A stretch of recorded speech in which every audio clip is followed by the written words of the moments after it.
எத்தனையோ நம்முடைய குறைவுகளினாலே பல காரியங்களை நாம் இழந்து போயிருந்திருக்கலாம். அல்லது சோதனைகள், போராட்டங்கள், சிறுமைகள், தேவன் நம்மை சோதனைக்கு ஒப்பு கொடுத்ததினாலே நமக்கு பல இழப்புகளை நாம் சந்தித்திருக்கலாம். ஆனால் அவை எல்லாவற்றிலிருந்து நம்மை மீட்டுக்கொள்ள அவர் வல்லமையும் நமக்கு நம்பிக்கை தரும் தேவனாக இருக்கிறார். ஹல்லேலூயா, ஹல்லேலூயா. இந்த காலை வேளையில என்னோடு கூட எடுத்த தேவனுடைய பிள்ளைகள் இந்த வசனத்தை வாசிக்கலாம். யோவேல் 2ஆம் அதிகாரம் 25, 26, 27 வசனங்களை என்னோடு கூட வாசியுங்கள். யோவேல் 2ஆம் அதிகாரம் 25, 26, 27. நான் உங்களிடத்தில் அனுப்பின என் பெரிய சேனையாகிய வெட்டுக்கிளிகளும் பச்சை கிளிகளும் முசுக்கட்டை பூச்சிகளும் பச்சை புழுக்களும் பட்சித்த வருஷங்களின் விளைவை உங்களுக்கு திரும்ப அளிப்பேன். நீங்கள் சம்பூர்ணமாக சாப்பிட்டு திருப்தி அடைந்து உங்களை அதிசயமாய் நடத்தி வந்த உங்கள் தேவனாகிய கர்த்தருடைய நாமத்தை துதிப்பீர்கள். என் ஜனங்கள் ஒருபோதும் வெட்கப்பட்டு போவதில்லை. நான் இஸ்ரவேலின் நடுவில் இருக்கிறவர் என்றும் நானே உங்கள் தேவனாகிய கர்த்தர், வேறொருவர் இல்லை என்றும் அறிந்து கொள்வீர்கள். என் ஜனங்கள் ஒருபோதும் வெட்கப்பட்டு போவதில்லை. கர்த்தருடைய பரிசுத்தமான நாமத்திற்கு மகிமை உண்டாவது. பட்சித்த வருஷங்களின் விளைவை திரும்ப நான் உங்களுக்கு தருவேன். சங்கீதத்தில் படிக்கிறோம், சிறுமையை கண்ட நாட்களுக்கும் துன்பத்தை கண்ட வருஷங்களுக்கும் சரியாய் நம்மை மகிழ பண்ணுகிற ஆண்டவர். அல்லேலூயா, நல்ல ஒரு அல்லேலூயா சொல்வோம். ஆண்டவர் நம்முடைய சிறுமைகளை எல்லாம் மாற்றுகிறவர், நம்முடைய இழப்புகளை எல்லாம் நமக்கு திரும்ப அளிக்கிறவர். யோபின் புஸ்தகம் 2ஆம் அதிகாரம் 23ஆம் வசனத்தில் நாம் படிக்கும்போது, நீர் சர்வ வல்லவரிடத்தில் திரும்பினால் நீர் திரும்பவும் கட்டப்படுவீர் என்று வாசிக்கிறோம். அந்த வசனத்தை வாசிக்கலாம். யோபு 22, 23. நீர் சர்வ வல்லவரிடத்தில் மனம் திரும்பினால் திரும்ப கட்டப்படுவீர். 24ஆம், 25ஆம், 26, 27, 28 வசனங்கள் சொல்லுகிறது. மனம் திரும்புகிற மனிதனுடைய ஒரு ஆசீர்வாதங்கள் என்ன என்று அங்கே போடப்பட்டிருக்கிறது. அப்பொழுது தூளை போல் பொன்னையும், நான் வாசிக்க சொல்லலம்மா, சொன்னா மட்டும் வாசி. நம்ம வீட்டில் போய் நீங்கள் அந்த எக்ஸசைஸ் கொடுக்கறதுல நீங்கள் வீட்டில் போய் படித்து பார்க்கணும். எனக்கு கடனே மாறலையே, ஏன் ஆண்டவரே அப்படின்னு நீங்கள் கேட்கலாம். அடமானத்துக்கு வச்ச நகை போயிடுச்சு. பெந்தகோஸ்து விசுவாசிக்கு தான், நகை போடாத விசுவாசிக்கு தான். ஆனால் இன்னைக்கு காலங்கள் மாறிடுச்சு. நிறைய பேர் நகையிலையும் போட்டுக்கொள்கிறாங்க. ஒருவேளை அவசரத்துக்காகவும் ஆத்திரத்துக்காகவும் வாங்கி வச்சுருப்பீங்க. நான் எதையும் தவறு நரகம் போவீங்கன்னெலாம் பிரசங்கம் பண்ண வரல, எனக்கு அதில் உடன்பாடும் இல்லை. வசனம் சொல்கிறது, அப்பொழுது ஒப்பீரின் தங்கத்தை போல, ஆற்றுக்கற்களை போல ஒப்பீரின் தங்கத்தை வீட்டில் சேர்ப்பீர் என்று வேதம் சொல்லுகிறது. நாம் மனம் திரும்பும் போது நம்முடைய வீட்டில் என்னெல்லாம் மாற்றங்கள் வருகிறது என்று அங்கே தெளிவாக போட்டிருக்கிறார். வீட்டுக்கு போய் ஆழ்ந்து அமர்ந்து சிந்திங்க. மனைவியை பார்த்து உன்னால தான் நான் கெட்டேன்னு சொல்லாதீங்க. கணவனை பார்த்து உன்னால தான் நான் கெட்டேன்னு சொல்லாதீங்க. பிள்ளைகளை பார்த்து நீங்க பிறந்துதான் நான் நாசமா. சில நேரங்களில் நமக்கு நிறைய அவரவருடைய குறைகளை, அவரவருடைய மதிகேடுகளை, அவரவருடைய பாவங்களை, அவங்களுடைய குற்றங்களை ஒத்துக்கொள்ளாம இந்த ஏவா பாட்டி சர்பத்து மேல சொல்றதும், ஆதாம் ஏவாள் மேல சொல்றதும், இப்படி மாற்றி மாற்றி குற்றம் சாட்டுற மாதிரி அவங்க குறைய உணர்றதில்ல, அவங்க பாவத்தை உணர்றதில்ல. அடுத்தது பழி, உன்னால தாண்டி நான் இப்படி ஆனேன், உன்னை கட்டி தாண்டி நான் சீரழிஞ்சேன், அவனை அதை கட்டுங்காட்டியாவது பரவாயில்ல தப்பிச்சேன். இதை விட மோசமானதெல்லாம் இருக்கு. அதை கட்டியிருந்தா என்ன ஆகும்? சிலதெல்லாம் தூங்கும்போது சங்கம் எடுத்துட்டு போயிடுது. பேப்பர் எடுத்து படிங்க. சில தூங்கும்போது குளவிக்கல் எடுத்து தலையில போட்டு கொண்டுருச்சான். சிலது ஸ்லோ பாய்சன் கொடுத்து கொண்டுருச்சான். சிலது கள்ளக்காதலோட வெட்டியே கொண்டுருச்சான். நீங்க யோசனை பண்ணி பாருங்க. நீங்க உங்க ஒய்ஃபை விட பெட்டரான ஒரு பெண்ணை பார்த்துட்டு நீங்க யோசிப்பீங்க, அந்த மாதிரி பெண் இல்லையேன்னு. லோவா இருக்கிற பொண்ணை பார்த்து பாருங்க, உங்க ஒய்ஃப் ரொம்ப பெட்டரா தெரிவாங்க. இன்னும் சொல்ல போனா பட்டர் மாதிரி தெரிவாங்க. நிறைய நேரங்களில் நாம என்ன செய்யறோம்? என்னதான் சண்டை போட்டாலும் ஏங்க சாப்பிடுங்கன்னு சொல்றாங்கல்ல. ஒரு நாளுக்கு உங்க மனைவி இறந்து போயிட்டாங்கன்னு வச்சுக்கொள்ளுங்களேன். நீங்க தனியா வீட்டில் உட்காந்துட்டு இருப்பீங்க. கரெக்டா வயிறு அப்படியே வலிச்சு பசிக்கும். என்னடா இன்னும் சாப்பாடு கூப்பிடுற காணோம் அப்படின்னு யோசிப்பீங்க. அப்பதான் நினைவுக்கு வரும், என் மனைவி மரித்து அடக்கம் பண்ணப்பட்டா, கடலில் இருக்கிறா. என்னதான் அந்த 2 சண்டை நாய்க்கடி பேய்க்கடி மாதிரி, எங்க அம்மா ஒரு பழமொழி சொல்லுவாங்க, நாய்க்கடிக்கும் சீலப்பெனுக்கும் சரின்னு சொல்லுவாங்க. அந்த மாதிரி என்னதான் ஒரு கடி கடிச்சுக்கிட்டாலும் அந்த காலையில எந்திரிச்சோன்னு அந்த புருஷனை பார்த்தாதான் மனசுக்கு அப்பா உயிரோடு நல்லா இருக்காருப்பா அப்படின்னு அந்த அம்மா நினைப்பாங்க. உண்மையா நினைப்பாங்க. காலையில் எந்திரிச்சு அவர் பார்த்து மனைவியை பார்த்து ஒரு முறை முறைச்சாதான் அவருக்கு அந்த நாளையே நல்லா இருக்கும். ஏன்னா அதுதான் அவருடைய அன்பு. சிலருடைய அன்பு என்ன, அப்படியே முறைச்சு பார்க்கறது அவருடைய அன்பு. ஒவ்வொருத்தருக்கும் ஒருத்தர் அன்பை வெளிப்படுத்த தெரியாது. ஒவ்வொருத்தரும் ஒவ்வொரு ஸ்டைல அன்பை வெளிப்படுத்துவாங்க. பலாப்பழத்துக்கு வாசனை வீச தெரியுமே தவிர தடவி பார்த்தா ஸ்மூத்தா இருக்கிறதுக்கு பலாப்பழத்துக்கு தெரியாது, அது குத்தத்தான் செய்யும். ஆனா அதே தான் ஆப்பிளை தடவி பாருங்க, அப்படியே மொழு மொழுன்னு இருக்கும். பிளம்ஸை தடவி பாருங்க, மொழு மொழுன்னு இருக்கும். தக்காளி தடவி பாருங்க, மொழு மொழு மொழுன்னு இருக்கும். அதோடைய ஸ்டைல் வேற, பலாப்பழத்தோடைய ஸ்டைல் வேற. ஆனா உள்ள இருக்கிறது எல்லாமே சுவை நிறைந்தது தான்.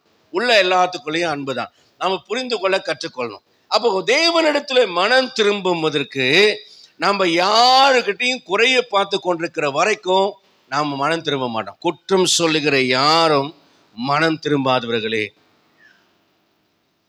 என்ன அப்படியே பார்க்குறீங்க?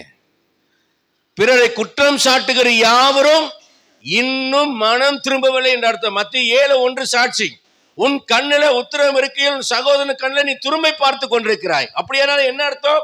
நீ இன்னும் மனம் திரும்பவில்லை. உன் கண்ணில் இருக்கிற உத்தரத்தை எடுத்து போடல. உன்னுடைய நோக்கம், உன்னுடைய மனசு, உன் இருதயம் இன்னும் மனம் திரும்பவில்லை என்று கர்த்தர் சொல்லுகிறார். மனம் திரும்புவதற்கு நேரே நாம் கடந்து வர வேண்டும். நான் பார்க்கிறேன், நீ ஆசீர்வாதமா இருப்பான்னு பிரசங்கம் பார்த்தா நிறைய வியூஸ் போகும். போன வாரம் பிரசங்கத்தை பார்த்தா 35 வியூ தான். ஏன்னா ஃபுல்லா நியாய தீர்ப்பு தான். செத்து போயிடுவேன், கேன்சர் வந்தா என்ன ஆகும், ஆக்சிடென்ட் ஆகும். ஐயா சாமி, இவன் பிரசங்கத்தை கேட்டவனா தீர்ந்தமடா சாமி. ஜனங்க என்ன நினைக்கிறாங்க, எச்சரிப்பின் சத்தத்தை கேட்க யாருக்கும் பிரியம் இல்லை. நீ கேட்டா கேளு, கேட்கலின்னு போ, எனக்கு அதை பத்தி பிரச்சனை இல்லை. அன்பானவர்களே, உங்களை நான் சொல்லலை, யூடியூப்ல சொல்றேன். எனக்கு யார் கேட்கணும்னு அவசியம் இல்லை, கேட்கக்கூடாதுங்கிறதும் இல்லை. சத்தியத்தை சொல்வதற்காக கர்த்தர் என்னை பிறக்க வைத்தார், சத்தியத்தை சொல்லுவேன்.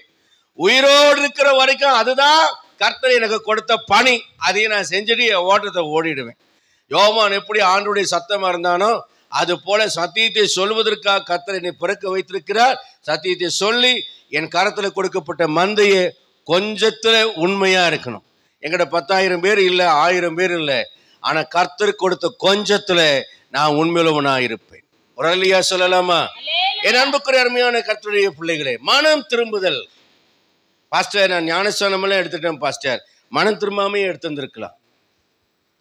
பாஸ்டர், அபிஷேகம் பெற்றுவிட்டேன் பாஸ்டர், மனம் திரும்பாமலேயே நீங்க அபிஷேகத்தை பெற்றிருக்கலாம்.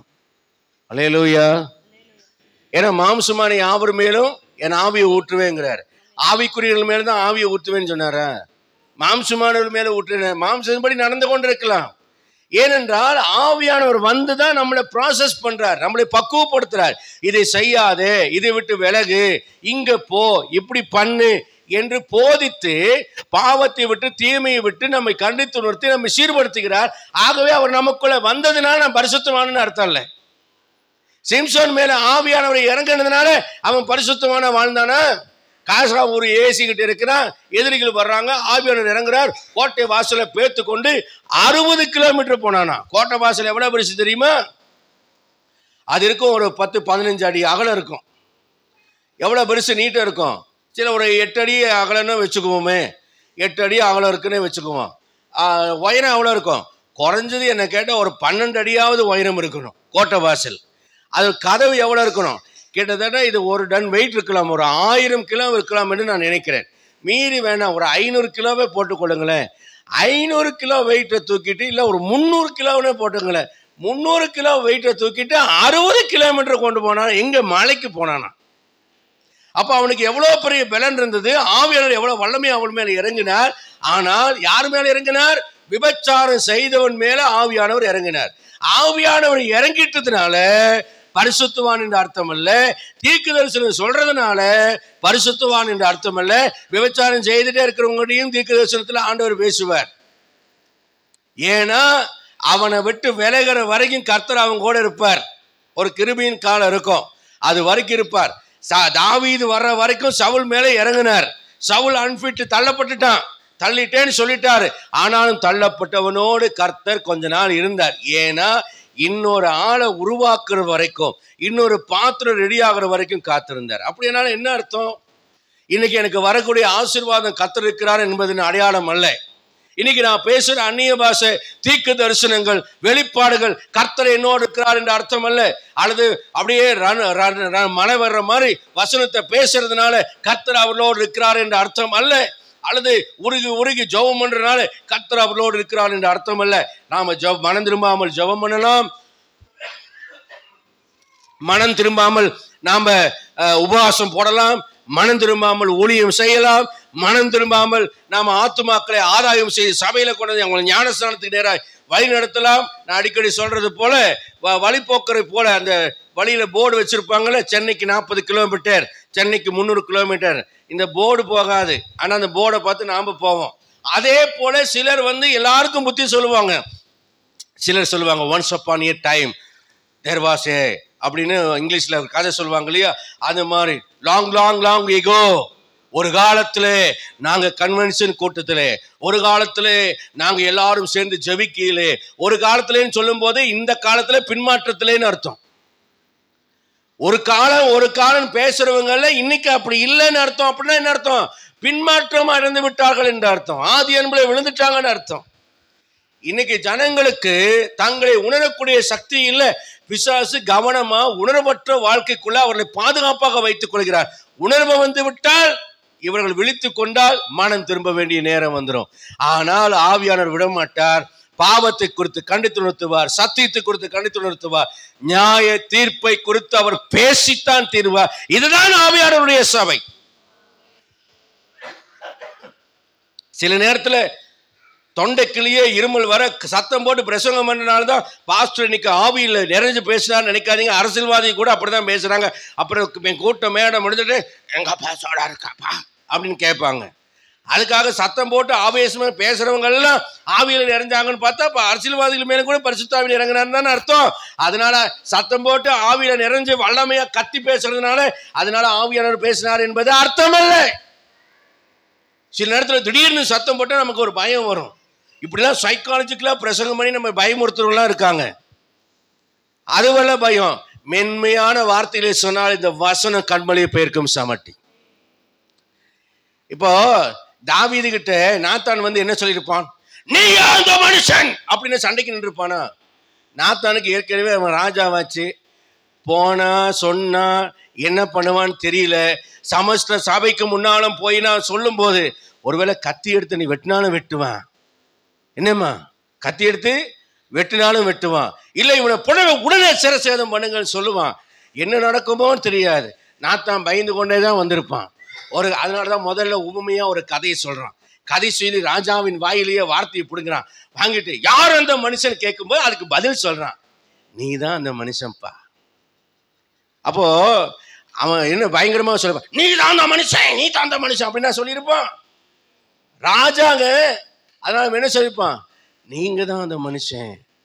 நீங்க தான் தமிழை டிரான்ஸ்லேட் பண்ணவங்க வேற ஆட்கள் பண்ணதுனால அந்த நீனே போட்டுட்டாங்க. அதனால்தான் சில பேர் கேட்பாங்க, என்னையா பிரசங்கத்தை நீ வா போன பேசுற, பேதுரு வந்தான் ஆபிரகாம் வந்தான் பேசுற அப்படின்னு போட்டிருக்காங்க. ஆனா ஆக்சுவலி டிரான்ஸ்லேட் பண்ணவங்க ஆபிரகாம் வந்தான் ஆபிரகாம் பேசினான்னு அந்த ஒருமையில பட்டதுனால அதைய படிச்சு படிச்சு படிச்சு மனசுல அந்த ஒருமை வந்துருச்சா, அதனால பேசும்போது அவன் ஆபிரகாம் பேதுரு அப்படிங்கிற மாதிரி பிரசங்கம் வந்துருது. யூடியூப்ல ஒருத்தன் கேள்வி கேட்கறத நான் பார்த்தேன். அப்ப ஏன் நான் யோசிச்ச போது பைபிள் அப்படி போட்டதுனால அது அப்படியே நமக்கு வந்துருது. ஆனா ஆக்சுவலா ஆபிரகாம் வந்தார், பேதுரு சொன்னார், பவுல் இப்படி சொல்லியிருக்கிறார் அப்படின்னு தான் பேசணும். அதுதான் நம்ம தமிழ் மரபு. நாம் இப்படி பேசுறதுனால அப்படி வந்துருச்சு. நான் திருத்திக்கொள்ள நான் முயற்சி பண்றேன். இப்போ அங்க தாவீதை பார்த்தவர் என்ன சொல்லியிருப்பார், நீர்தான் ராஜாவே அந்த மனிதன் என்று மென்மையா சொல்லியிருப்பார். இந்த வார்த்தைக்கு தாவீது என்ன பண்ணனா சத்தம் போட்டு சொல்லியிருந்தான். ராஜாலாம் பயப்படுறவன் கிடையாது, இவன் தேவனுக்கு பயப்படுறவங்கிறனால இவன் சொன்ன அந்த ஒரு வார்த்தை, நீங்க தாங்க, வேற யாரும் இல்லை, நீங்க தான். உடனே முழங்காலப்படி விழுந்து ஆண்டவரேன்னு சொல்லி அவன் என்ன செஞ்சானா தன்னை ஒப்பு கொடுத்தான். கர்த்தருடைய வசனம் கண்மலையை பெயர்க்கும் சமட்டி. தாவீது சொல்லுகிறான், உம்முடைய வசனத்துக்கு நடுங்குகிறவனையே நீர் நோக்கி பார்ப்பேன். அன்றியும் அவைகளால் உமது அடியேன் எச்சரிக்கப்படுகிறேன். அப்போ ஒரு மனம் திரும்புதல். நியாயாதிபதி புத்தகத்துல 16ஆம் அதிகாரம் 22ஆம் வசனத்துல வரைக்கும் போது, அவன் தலைமயிர் சிரைக்கப்பட்ட பின்பு திரும்பவும் முளைக்க தொடங்கினது. வேடிக்கை காட்ட அந்த ஒரு பெரிய வேடிக்கை சாலையில கொண்டு வந்து வைக்கிறாங்க, ஒரு பெரிய மண்டபத்துல, ஸ்டேடியத்துல. அங்கே 1000 பேருக்கு அதிகமான பேர் கூடியிருக்காங்க. அந்த இடத்துல சிம்சோன் ஜெபிக்கிறான். அந்த ஜெபம் என்பது அப்பத்தான் அவன் பண்ணின ஜெபம் அல்ல. அவன் சிறைச்சாலையிலே கைவிலங்கிடப்பட்டு மாவரித்து கொண்டிருக்கும் போதே அவன் பண்ணின ஜெபம், ஆண்டவரே என்னை மன்னியும், நசரேய விரதத்தை நான் காக்காமல் நான் வேசிகளிடத்தில் தொந்திப்பாய் இருந்தேனே, வேசிகளிடத்திலே போய் நான் படுத்து கிடந்தேனே, உம்முடைய வார்த்தையை கேட்காமல் வேசியின் மடியில் மயங்கி கிடந்ததினால் அல்லவா இன்றைக்கு என் கண்களை இழந்து என் பலத்தை நான் இழந்து விட்டேன், சத்ருவுக்கு என்னை ஒப்பு கொடுத்து விட்டீர், ஆண்டவரே என்னை மன்னிப்பீராக, எனக்கு ஒரு தடவை எனக்கு பலனை தர மாட்டீரா என்று அவன் ஜெபித்துக் கொண்டே இருந்திருப்பான். நம்பிக்கையாக வேதம் சொல்கிறது, அவன் தலைமையில் சிரைக்கப்பட்ட பின்பு திரும்பவும் முளைக்க தொடங்கினது. நம்முடைய வாழ்க்கையில கூட அறியாமலோ அல்லது அறிந்தே, சிம்சோன் அறியாமல் பாவம் செஞ்சான்னு நான் சொல்ல மாட்டேன். என்ன, இப்ப நீ சிகரெட் குடிக்கிறீன்னா தெரியாமையா நீ சிகரெட் குடிப்ப, அவங்கள சொன்னா கோவிச்சுக்குவாங்க, ஒருவேளை குடிக்கிறது பார்த்துட்டு போறேன்னு நினைச்சுக்குவாங்க, அதனால உன்ன சொன்னேன். அதனால அபி தம் அடிக்கிறேன்னு அர்த்தம் இல்லை. பசங்களை உதாரணத்துக்கு சொன்னேன்னு வச்சுங்க, நீங்க ஒருவேளை அந்த பையன் குடிச்சிருப்பானு வீட்டுல போய் நீங்க கதை கட்டி விட்டுருவீங்க. அதனாலதான் அபி பார்த்து சொல்றேன், அபி நீ தம் அடிப்ப, அபி அடிக்க மாட்டேன். ஒருவேளை அப்படி சிகரெட் குடிக்கிறதா இருந்தா தெரியாமையா குடிக்கும், தப்புன்னு தெரியாதா? தெரியும், தெரிஞ்சுதான் குடிச்சிருக்கும். அப்ப இந்த சிம்சோன் நசரேய விரதம் செய்யறவன் திருமணம் செய்யக்கூடாது, ஆனா அம்மா அப்பா கல்யாணம் பண்றதுக்கு சொல்றான், சரின்னு கொண்டு போறாங்க. அதை அவங்க செஞ்ச மாபெரும் தப்பு. அடுத்தது நீங்க பாத்தீங்கன்னாக்க, இவன் வேறொரு பெண்ணையாவது போய் கல்யாணம் பண்ணியிருக்கலாம், அதுவும் தவறு தான். ஆனால் இவன் வேசிகளிடத்துல போய் படுத்ததுதான் அவன் செஞ்ச மாபெரும் தவறு. இதனுடைய விளைவு, அறிந்தே பாவம் செய்தவனுக்கு மன்னிப்பு உண்டா என்றால் உண்டு, ஆனால் தண்டனைக்கு அப்புறம் தான் உண்டு. அவனுடைய கண்கள் பிடுங்கப்பட்டது பிரமாணத்தின்படி.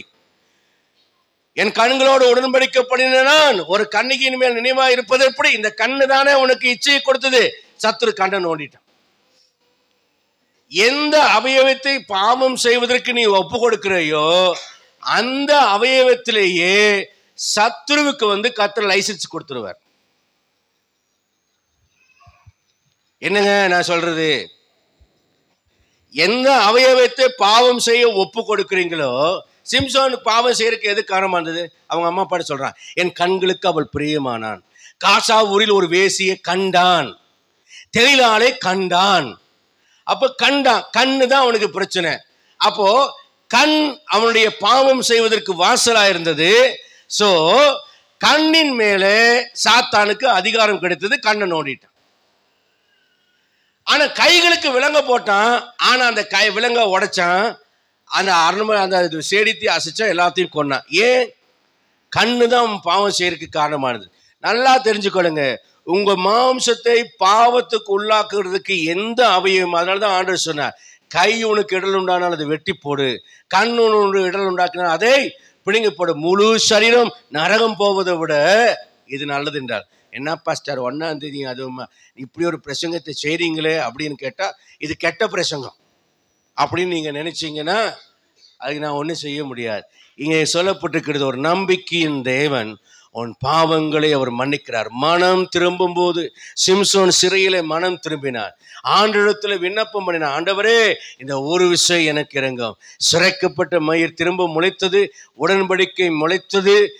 உடன்படிக்கையின் தேவன் நான் முறித்தாலும் அவர் உடன்படிக்கையில் உண்மையுள்ளவர். உடன்படிக்கை இவன் முறித்தா அங்க முடிஞ்சு போச்சு, திரும்பவும் முளைச்சது, ஆண்டவர் உடன்படிக்கையை புதுப்பித்தார். இவன் சிறையில மனம் திரும்பினா உடன்படிக்கை புதுப்பிக்கப்பட்டது. நடந்தது என்ன? நம்பிக்கையின் தேவன் அவன் ஜெபத்துக்கு பதில் கொடுத்து அவனை திரும்பவும் அதே வல்லமையினால் நிறைத்தார். இப்ப இவன் ஜெபம் பண்றான், என் உயிர் பொழைக்கட்டும்னு நினைச்சிருந்தான்னா பொழைச்சிருக்கும். ஆனா அவன் சொல்றான், என் ஜீவன் பெலிஸ்தருடைய ஜீவனோடு மடியை கிடவுதுன்னு ஒப்பு கொடுத்ததுனாலதான் அவனுக்கு மரணம் வந்துச்சு, இல்லைன்னா இவன் தலைக்கு மேல 2 கல் வந்து நின்று அப்படியே மற்ற கல்லெல்லாம் உழுகாத அளவுக்கு ஆண்டவர் அவனை பாதுகாத்துருப்பார். இல்லை உளுந்தாலும் அந்த கல்லை புரட்டி போட்டு அவன் எந்திரிச்சு வர்ற மாதிரி பலத்தை கொடுத்துருப்பார். இவன் ஒப்பு கொடுத்தான் மரணத்துக்கு, அதனால கர்த்தர் அவனை எடுத்தார். ஒரு அல்லேலூயா சொல்லலாமா? உற்சாகமா சொல்லலாமா? இந்த காலவெளியில சிம்சோனை போல நீங்க எல்லாரும் இருக்கீங்க. நான் பிரசங்கம் பண்ண வரலைங்க. ஒருவேளை உங்களில் யாராவது ஒருவர் அல்லது இருவர் அல்லது 4 பேர் வெளியே சொல்ல முடியாமையும் மெல்ல முடியாமையும் இருதயத்தின் அந்தரங்கத்தில் வைத்துக்கொண்டு சில போராட்டமாய் தவிப்பாய் மனசுக்குள்ள வச்சுட்டு, ஐயோ நான் இப்படி செய்து விட்டேனே, ஐயோ நான் இப்படி பாவம் பண்ணி விட்டேனே, இப்படியெல்லாம் நான் நடந்து விட்டேனே, எனக்கு மன்னிப்பு உண்டா என்றால் உனக்கு மன்னிப்பு உண்டு, உனக்கு நம்பிக்கை உண்டு. நீ மனம் திரும்புவாயானால் திரும்பவும் அதே வரங்களும் அதே கிருபைகளும் அதே உயர்வுகளும் அதே நன்மைகளும் அதே ஆசீர்வாதங்களை கொடுக்க கர்த்தர் வல்லவர் என்பதை இந்த வசனம் நமக்கு விளங்கப்படுத்துகிறது. 2வது காரியம், தானியேல் 4ஆம் அதிகாரம் 34, 36 வசனம்.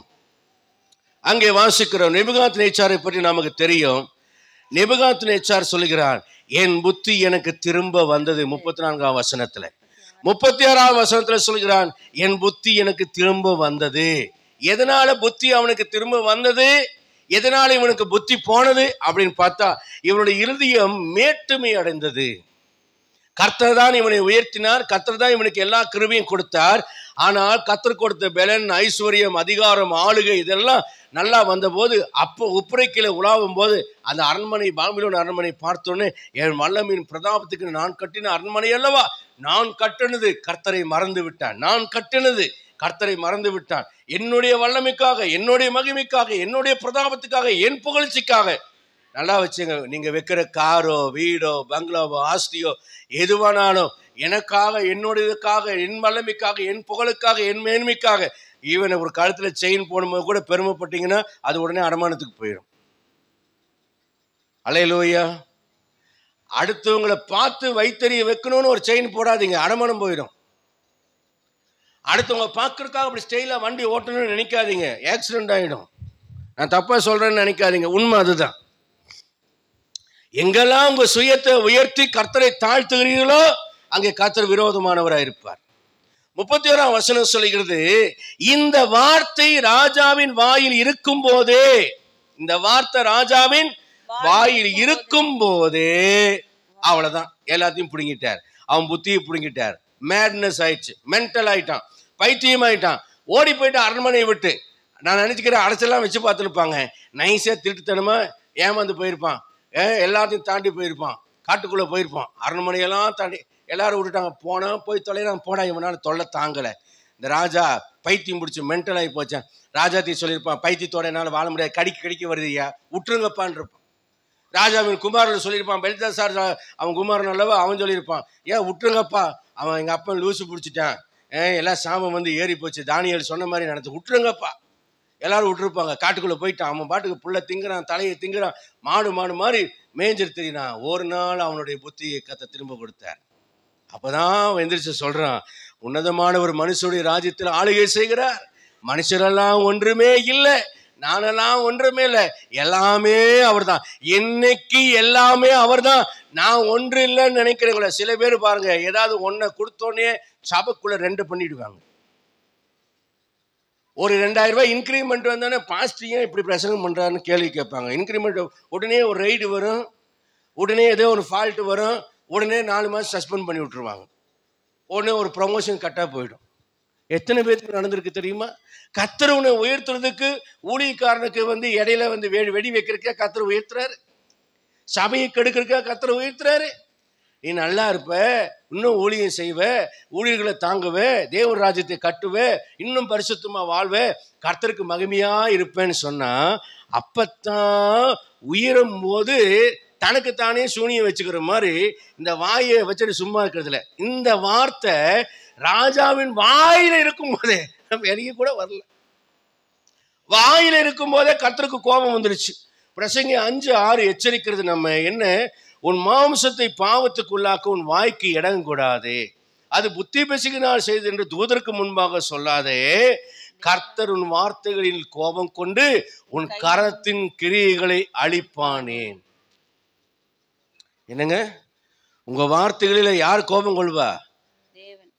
மனுஷன் இல்லைங்க, தேவன் கோபம் கொள்வார். வார்த்தை குறித்து வச்சிருக்க மனுஷர் பேசும் வீணான வார்த்தைகளுக்கு நியாய தீர்ப்பு நாளில் நாம் கணக்கு ஒப்புவிக்க வேண்டும். ஒருத்தனை பார்த்து மூடனே என்று சொல்றவன் எரிநரகத்துக்கு பாத்திரமான இருப்பான் வேதம் சொல்லுகிறது. கிறிஸ்தவர்களாகிய நாம் நம்முடைய வாயின் வார்த்தைகளை குறித்து கவனமா இருக்க கற்றுக்கொள்ளும். 1 பேதுரு 3:10 சொல்கிறது, ஜீவனை விரும்பி நல்ல நாட்களை காண வேண்டும் என்று இருக்கிற மனுஷன் பொல்லாப்புக்கு தன் ஆவியும் கபடத்துக்கு தன் உதடுகளையும் விலக்கிக்காக கடவன். நல்ல ஜீவன் வேணுமா, ஆசீர்வாதம் வேணுமா, யாரை பத்தியும் பேசாதீங்க. ஒரு ஊழியக்காரருடைய குறைவை பத்தி என்னிடத்துல சொன்னாங்க. அப்போ நான் சொன்னேன், உதாரணம் சொல்லும்போது நான் சொன்னேன், இப்படி கூட ஒரு ஊழியர் வந்தார், அப்படி இப்படிலாம் பண்ணிட்டாருன்னு சொன்னேன். அவர் யார் யார் எல்லா ஊழியர்களும் ஆர்வம் எங்க இருக்கிறாங்க, யார் அவர் யார் அவர்ன்னு. ஆவியானவர் சொன்னாரு, பேரை சொல்லாத, பேரை சொல்லிடாதரா அப்படின்னாரு. நான் அப்படின்னு கப்புன்னு நினைச்சிட்டேன். சொன்னேன்னா எனக்கு கோபம் வரும், சொல்லாதே அப்படின்னு பேரை நிப்பாட்டிட்டேன். யார் பாஸ்டர் சொல்லுங்க, அவரா இவரா அப்படின்னு அப்படியே ஒவ்வொருத்தரா வர்றாங்க. நான் சொன்னேன், நீங்களே தெரிஞ்சுக்குவீங்க, கர்த்தரே வெளிப்படுத்துவார். அவர் மனம் திரும்பலினா கர்த்தர் காமிச்சு கொடுப்பார், அவர் மனம் திரும்பிட்டாருன்னா கர்த்தர் காமிச்சு கொடுப்பார். ஆனா அவரை காட்டி கொடுக்குற வேலை என்னுடையது அல்ல. ஏன்னா எது உண்மை எது போயின்னு கூட இன்னும் எனக்கு எதுவுமே தெரியாது. அதனால என்ன நடந்தது என்பதை கர்த்தர் தான் பார்த்துருக்கிறார். ஒருவேளை அவர் மனம் திரும்பிட்டா திரும்ப கட்ட கர்த்தர் வல்லவராக இருக்கார். நான் சொல்லி எனக்கு தேவனுடைய கோபம் என் மேல வரக்கூடாது. இன்னைக்கு வரைக்கும் நான் பேரை சொல்ல. தேவனுக்கு பயப்படணுங்க, தேவனுக்கு பயப்படணும். நாம பாவம் செய்யலையா, நாம குறைவுள்ளவர்களா இல்லையா, நம்ம இடத்துல பலவீனங்கள் வரலையா, நம்ம நிறைய இடங்களில் நம்ம தவறலையா, நாம என்ன யோக்கியமா? யோசித்து பாருங்க, நாம யோக்கியமா? மனசுல எத்தனை இச்சைகள் இருந்தது, வாலிப வயசுல எத்தனை பெண்கள் எத்தனை ஆண்கள் எப்படியெல்லாம் மனசுக்குள்ள ஆண்களை பெண்களும் பெண்களை ஆண்களும் விரும்பியிருப்பாங்க. ஆனா வெளியே பேசுவோம் அந்தரங்கத்தை ஆண்டவர் பார்க்கிறார்.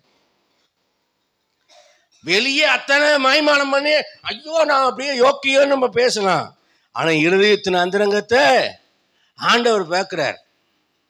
அம்மா திட்டல, என்னடி ஒரு மாதிரி உன் போக்கே சரியில்லை, அந்த கண்ணு அளவாயில, பாடியில எங்க வச்செல்லாம் மாறல, உடம்புல அப்படியே பனித்தூரில் வந்து விழுகல, வாலிப வயசுல உள்ள இச்சை வந்துச்சு அல்லவா, கர்த்தர் பார்க்கிறார் அல்லவா. நம்ம யோக்கியோன்னு நம்ம சொல்லிக்கொள்ள நமக்கு ஒன்றுமே கிடையாது. தாழ்த்தணும் ஆண்டவருடைய சமூகத்துல. நேபுகாத்நேச்சார் கர்த்தருடைய சமூகத்துக்கு முன்பாக தன்னை தாழ்த்த ஆரம்பித்தான். யாக்கோபு 4:6 சொல்றது, தேவன் பெருமையுள்ளவர்களுக்கு ஏத்து நிற்கிறார். 1 சாமுவேல் 2:7 சொல்றது, தாழ்ந்தவர்களை உயர்த்துகிறோம் உயர்ந்தவர்களை தாழ்த்துகிறோமாக கர்த்தர். உபாகமம் 8:17-18 மிக அழகாக சொல்கிறார், கர்த்தர் உன்னை உயர்த்தி இருக்கும் போது இது என்னாலதான் நடந்தது, என் சாமர்த்தியமோ என் கை பிரயாசத்தினாலதான் நான் இந்த ஐஸ்வர்யத்தையும் இந்த ஆசீர்வாதத்தையும் சம்பாதித்தேன்னு நீ சொல்லாதே. எந்த கணவனாவது எந்த மனைவியாவது நான் கஷ்டப்பட்டு நான் சம்பாதிச்சேன் அப்படின்னு சொல்லாதீங்க. அதை சம்பாதிப்பதற்குரிய ஞானமும் பலனை தந்தவர் கர்த்தர் ஒருவரே என்று சொல்லியிருக்கிறார். அல்லேலூயா, நல்ல ஒரு அல்லேலூயா சொல்லுங்க. ஐஸ்வர்யத்தை சம்பாதிப்பதற்கான பலனை கர்த்தர் தருகிறார்.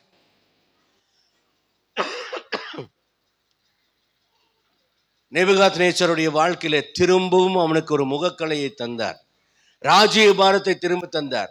மந்திரிமார்களும் பிரபுக்களும் அவனை தேடி வந்தார்கள். அவன் ஸ்தானத்திலே அவன் உறுதிப்படுத்தப்பட்டான். இன்றைக்கு கர்த்தர் சொல்லுகிறார், நாம் மனம் திரும்பினால் நம்முடைய மகிமை திரும்ப வரும், நம்முடைய முகக்கலை திரும்ப வரும். அல்லேலூயா சொல்லுங்க. யாரெல்லாம் போனா போட்டுன்னு நம்மளை விட்டாங்களோ அவங்களா நீங்க தான் வேணும்னு திரும்ப வருவாங்க. கரங்களை சொல்லலாமா? 3ஆவதாக எரேமியா 8:2-4 கொய்யவன் கிட்ட வீட்டுக்கு போக சொல்றார். எல்லாமே நமக்கு தெரிஞ்சதுதான், வளர்ந்த சபை, சத்தியத்தை தெரிஞ்சவங்க. நான் சுருக்கமா சொல்லிட்டு போறேன். கொய்யவன் வீட்டுக்கு போனா அவன் கையில வணைஞ்ச பாண்டம் கெட்டு போயிடுச்சு. உடனே அவன் வேறே பாண்டமாய் வணைந்தான். 7-10 18ஆம் வசனத்துல அங்க அந்த வசனத்தை படிச்சீங்கன்னா, ஒரு ராஜ்யத்தை பார்த்து ஒரு மக்களை பார்த்தோ நான் கட்டுவேன் நாட்டுவேன் அப்படின்னா நான் சொல்லுவேன். ஆனா அவங்க நான் சொன்ன வார்த்தையை கேட்டுட்டு என் கண்களுக்கு முன்பாக பொல்லாப்பானதை செய்வார்களானால் நானும், எரேமியா 18:7-10, நானும் அவர்களுக்கு செய்வேன் என்று சொன்ன நன்மையை விட்டு செய்யாதபடிக்கு மனம் மாறுவேன் என்று கர்த்தர் சொல்கிறார். தீர்க்க தரிசனத்துல நம்பாதீங்க. தீர்க்க தரிசனம் எப்ப நடக்கும்? வாக்குத்தத்தம் எப்ப நடக்கும்? நான் வாக்குத்தத்தத்துக்கு பாத்திரவானா இருந்தாதான் வாக்குத்தத்தம் நடக்கும். நீங்க எப்படி கள்ள தீர்க்க தரிசனத்தை கண்டுபிடிக்கலாம் தெரியுமா? நீங்க பாவம் செஞ்சுட்டு இருக்கும்போது இங்க கள்ள தீர்க்க தரிசனம், நான் உன்னை உயர்த்தி உன் பேரை பெருமைப்படுத்துவேன் அப்படின்னா உங்க பேர் நாசமா போகுதுன்னு அர்த்தம். அப்ப உங்களுக்கு தீர்க்க தரிசனம் சொல்றது உடான்ஸ் அடிக்கிறான்னு அர்த்தம். நாம யாருகிட்ட யாரோ வெறுப்போம்? மகனே மனம் திரும்பு, நீ திரும்பினால் நான் உன்னை ஆசீர்வதிப்பேன், நீ திரும்பாவிட்டால் நான் உனக்கு எதிர்த்து நிற்பேன் அப்படின்னு பேசினா, ஐயோ இந்த சபை நல்லா இல்லப்பா, நம்ம வேற சபையை தேடுவோம், நிம்மதியா இருக்கலான்னு வந்தான நீ பாவம் செய்வ, அதுக்கு நீ மனம் திரும்புன்னு சொல்லக்கூடாது. ஆனா என்ன சொல்லணும்? நான் உன்னோடு கூட இருக்கிறேன். உன்னோடு கூட நான் வீடியோவை எடுப்பேன். நீ செய்யற பாவத்தை ஆவியானவர் என்ன செய்வா? கூட இருந்து வீடியோ எடுப்பாரா? ஒருத்தன் பாவம் செய்யறாங்க, உன்னோடு நான் கூட இருப்பேன் அப்படின்னு தீர்க்கதரிசனம் வருதுன்னா இப்ப கூட இருந்தா ஆவியானவர் என்னதான் செய்ய போறாரு? நீங்க பஸ்ல டிராவல் பண்றீங்க, ஊட்டிக்கு போயிட்டு இருக்கும்போது, இப்ப நம்ம சார்லஸ் வந்து ஊட்டிக்கு டிராவல் பண்றாப்புல உட்காந்துருக்க பக்கத்துல ஒருத்தன் ஓய் ஓயின்னு வாந்தி அடிக்கிறான். அது மலை சாரல் போல சார்லஸோட மூஞ்சிலாம் அடிக்குது. எப்படி இருக்கும் சார்லஸ்? எப்பா சாமி, துண்டா காணோம், துணியை காணோம், நான் ஊட்டியிலேருந்து கீழே விழுந்தாலும் பரவாயில்ல, நான் கடைசி வரைக்கும் நான் என்ன செய்யறேன்? நின்றுட்டே வர்றேன்ப்பா சாமின்னு என்ன செய்வேன்? சீட்டை விட்டு போட்டு, ஆனா மேட்டுப்பாளத்துல சீட்டு பிடிக்க அடிச்சு பிடிச்சி ஏறி சீட்டு போட்டிருப்பேன். அப்படியே பார்க்க நினைக்கலாம் உட்கார்ந்துருக்கங்களான்னு சொல்லியிருப்பேன். ஆனா இப்ப அவன் வாந்தி எடுத்தானே என்ன செய்வேன்? எப்பா சாமி நீயே படுத்துட்டு பாப்பா, நமக்கு ஆளை விடு. ஆவியானவரும் அப்படித்தான், பாவம் செய்யறவனை விட்டு எப்படா ஓடி போலான்னு தான் பார்த்துட்டு இருப்பார். அந்த பாவத்தோட அவரால் காம்ப்ரமைஸ் பண்ணி அங்க அவரோடு வாழ முடியாதுங்க. அவரோடு வாழ முடியாது. இன்னைக்கு எல்லாரும் நம்ம என்ன எதிர்பார்க்குறாங்க?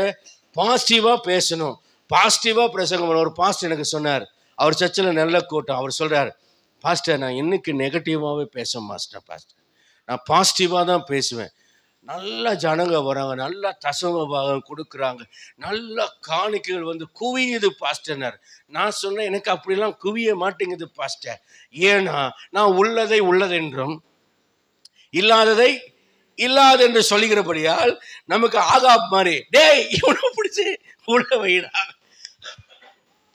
நான் வர்ற வரைக்கும் இவனுக்கு இடுக்கத்தின் அப்பத்தையும் இடுக்கத்தின் தண்ணீரையும் கொடுக்கலாம்.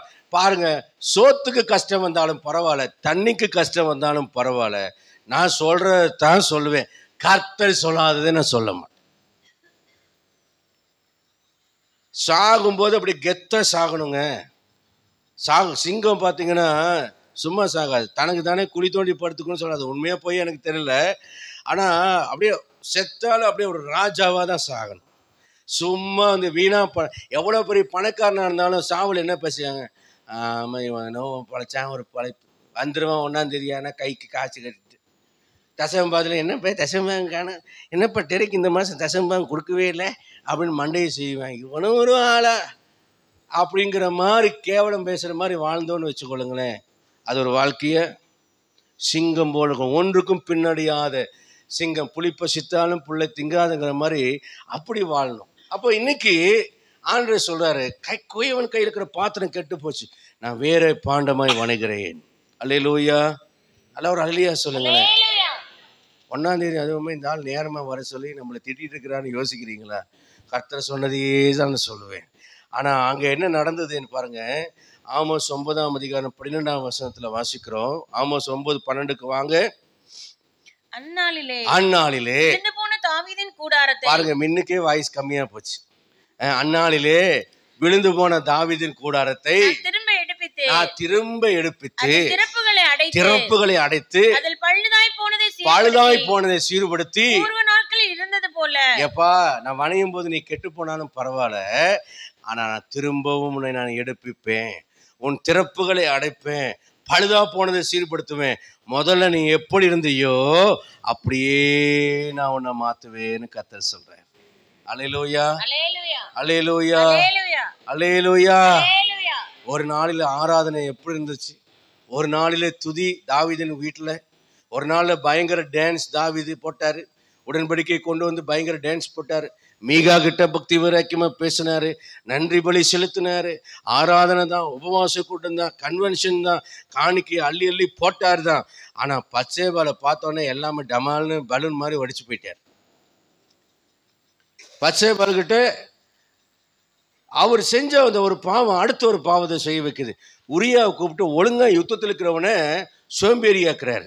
ஒரு ராஜா செய்யற வேலையாது. அவன் ரொம்ப உஷாரான ஆளு. நீ என்ன பண்ணாலும் உன் திட்டத்துக்கு நான் ஒத்துக்க மாட்டேன்னு வாசலையே படுத்திட்டான். அவன் கையிலேயே அவனை கொலை பண்றதுக்கு ஒரு உண்மையில வழியில பிரிச்சு பார்த்துருந்தானே வந்து தாவீதை குத்தி கொண்டு போட்டு இருந்திருப்பான் என்ன. ஆனா அவன் பாருங்க, என்னை கொல்லணும்னு என் கையில கொடுக்குற லெட்டரை நான் பிரிச்சு பார்க்காம கொண்டு போறேன். அது எவ்வளோ ஒரு பெரிய ஒரு உத்தமமான ஒரு காரியம். அங்க போறான், அவனை கொண்டு போடுறாங்க. இப்போதான் கர்த்தர் எழும்புறாரு. ஏண்டா என்னடா நீ செஞ்ச? உன் கூடாரத்தை நீ திறப்பாக்கிட்டியே, உன் குடும்பத்தை கிழிச்சிட்டியே, உன் குடும்பத்துக்குள்ள சாபத்தை கொண்டு வந்துட்டியே, நீ செய்த பாவத்துல உன் பிள்ளைகள் மேல சாபத்தை கொண்டு வந்துட்டியே, ஜீவனை தர வேண்டிய இடத்துல மரணத்தை கொண்டு வந்துட்டியே, ஆசீர்வாதம் வர வேண்டிய இடத்துல சாபங்களினால நீ குவித்து கொண்டியே. நான் நினைக்கிறேன், ஏன் இவனை சர்ச்சு கட்ட வேண்டாம்னு சொல்லியிருப்பாரு அப்படின்னு கேட்டா, நான் நினைக்கிறேன் இவன் திரளான ரத்தத்தை சிந்துனான்னு ஆண்டு விட்டு கொடுக்காம சொல்றாருன்னு நினைக்கிறேன். இவன் உரியாவின் ரத்தத்தை சிந்துவான் என்பதை அறிந்த ஆண்டவர் அதனாலதான் அவனை கட்ட வேண்டாம்னு சொல்லியிருப்பார்னு நான் நினைக்கிறேன். ரத்த பலி அவன் மேலே இருந்தது. அவனுக்கு குடும்பம் சீரழிந்து போட்டது. அவனுடைய மகள் அவனுடைய மகனால கற்பழிக்கப்பட்டான். அவனுடைய மகனை கொன்று போட்டான்.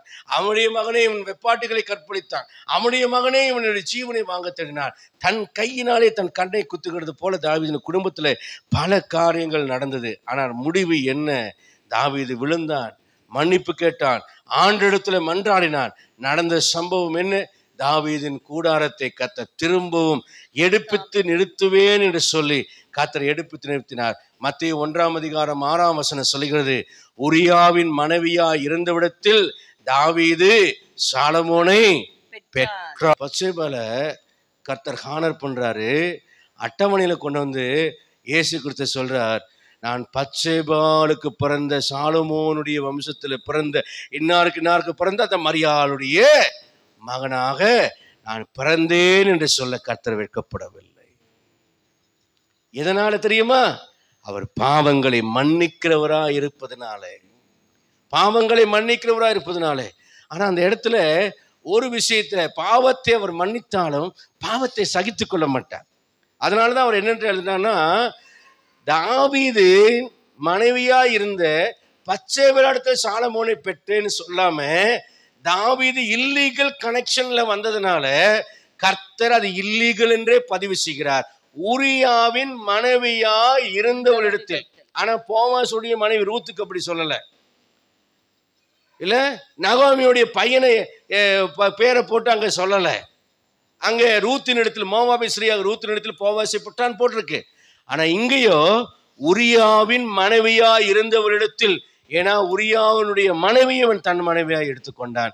கர்த்தர் அதை அக்செப்ட் பண்ணல, மன்னிக்கிறார். ஆனா அதுக்காக அவர் ஜால்ரா போறது இல்லை. அது சரி என்று தேவன் சொல்வது இல்லை என்பதை, இதுதான் சத்தியம், புரிந்து கொள்ளுங்க. பாவத்தோட கர்த்தர் காம்ப்ரமைஸ் பண்றது கிடையாது. பாவத்தை உண்மையில் இருக்கிற இரக்கத்தினாலே மன்னிக்கிறார். அதற்கான தண்டனையை அவர் சரீரத்தில் ஏற்றுக்கொண்டார். பாவத்தை மன்னிக்கிறார், ஆனால் தண்டனை கொடுத்துதான் மன்னிக்கிறார். ஆனா உனக்கு தண்டனை கொடுக்கலைங்க, உங்களுக்கு கொடுக்கலைங்க, தன் மேல் அந்த தண்டனையை ஏற்றுக்கொண்டார். அதனாலதான் இன்னைக்கு நாம் பிழைத்திருக்கிறோம். திரும்பவும் அந்த கூடாரத்தை எடுத்து நிறுத்தினார். இன்றைக்கு ஆண்டவர் உங்களுக்கு சொல்லுகிறார், உன் பாவங்களை நான் மன்னிக்கிறவர். இன்னைக்கு நான் நேற்றைய வரைக்கும் என்ன செஞ்சிருக்கேன்? இன்னைக்கு சர்ச்சில் செருப்புட்டு வர்ற வரைக்கும் என்னென்னமோ நினைச்சு நீங்க வந்திருப்பீங்களா? நீங்க வந்திருக்கலாம், மனம் திரும்பாமல் வந்திருக்கலாம். சர்ச்சு முடிச்சுட்டு போய் அவளை பார்க்கணும்னு நினைச்சிருக்கலாம். சர்ச்சு முடிச்சுட்டு போய் அவனை 2 வாய் திட்டணும்னு நினைச்சிட்டு வந்திருக்கலாம். எல்லாத்துக்கும் இன்னைக்கு மனம் திரும்பிடுங்க. தேவன் மன்னிக்க வல்லவராக இருக்கிறார். திரும்பவும் உன் கூடாரத்தை, உன் குடும்பத்தை, உன் வாழ்க்கையை, உன் சரித்திரத்தை மாற்ற கர்த்தர் வல்லவராக இருக்கிறார். அல்லேலூயா. அடுத்த காரியமாக நான் சொல்கிறேன், கடந்து போக நான் விரும்புகிறேன். என்னது? 4வது காரியமாக 3 பேர், ஆபிரகாம், யோபு, தாவீது, இவருடைய விசுவாசம் சோதிக்கப்பட்டது. எபிரேயர் 11:17, 18, 19 நாம படிக்கும்போது வாசிக்கலாம். எபிரேயர் 11, 17, 18, 19 விசுவாசத்தினால் ஆபிரகாம் தான் சோதிக்கப்பட்ட போது ஈசாக்கை பலியாக ஒப்பு கொடுத்தான். ஈசாக்கினிடத்தில் சந்ததி விளங்கும் என்று அவனோடு சொல்லப்பட்டிருந்ததே. இப்படிப்பட்ட வாக்குத்தத்தங்களை பெற்றவன் மரித்தோழுந்து எழுப்ப தேவன் வல்லவராக இருக்கிறார் என்று எண்ணி தனக்கு ஒரே பேரானவனையே பலியாக ஒப்பு கொடுத்தான். மரித்தொழுந்து அவனை பாவனையாக திரும்பவும் பெற்றுக்கொண்டான். சோதனை இருக்கிறதே ஒன்னே ஒன்று, கண்ணே கண்ணு. தசம பாகம் கொடுக்க சோதனை வரும், காணிக்க கொடுக்க சோதனை வரும். கொஞ்சம்தான் பணம் இருக்கு, இந்த மாதம் துணி எடுக்கணும், அதை எடுக்கணும். ஆண்டவரே மன்னிச்சிங்க, இந்த மாதம் தசமபாகத்தை மட்டும் உலகத்தான் சொல்கிற பாஷையில் சொல்கிறேன், ஆனால் ஆவிக்குரிய பைபிள் அது இல்லை. நீங்கள் இந்த வார்த்தை இருக்கான்னு தெரியுறேன். இந்த மாதம் மட்டும் நான் தசமபாகத்தை ஆட்டையை போட்டுறேன் ஆண்டவரே அப்படின்ட்டு நீங்கள் என்ன செய்யக்கூடாது, ஆட்டையே போடக்கூடாது. இது உலகத்தான் சொல்கிற பாஷை, அதை சொல்லக்கூடாது. ஆனால் இது சொன்ன சீக்கிரம் உங்கள் மனசுக்கு புரியுமில்ல, அதனால சொல்கிறேன். சோதனை வருங்க. ஈசாக்கு இருந்தது ஒன்று, அதை கொடுக்க சொல்கிறார். கீழ்ப்படுகிறானா, இது அவனுக்கு வந்த சோதனை. ஆனால் கீழ்ப்படிந்தான். யெகோவா இரே, என் தேவைகளையெல்லாம் பார்த்துக்கொள்வேன். எப்போதும் நான் ஒரு 10 பாட்டு எழுதுனா அதில் ஒரு பாட்டிலையாவது யெகோவா இரே மறக்காமல் சேர்த்திடுவேன். ஒரு பாவ மன்னிப்பு வரியாவது எழுதாமல் விட மாட்டேன்.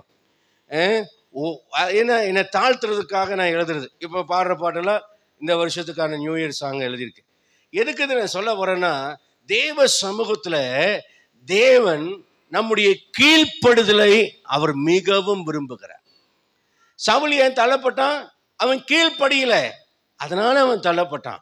ஆனால் நம்ம சர்வ வல்லவரிடத்தில் மனம் திரும்பி எதுலாம் நான் கீழ்ப்படிலையோ அதில் நான் கீழ்ப்படுறானவரே, எனக்கு இருக்கிறது ஒன்று தான், என்னால் செய்யவே முடியாது. ரொம்ப எமோஷ்னல் பாண்ட் ஆனது.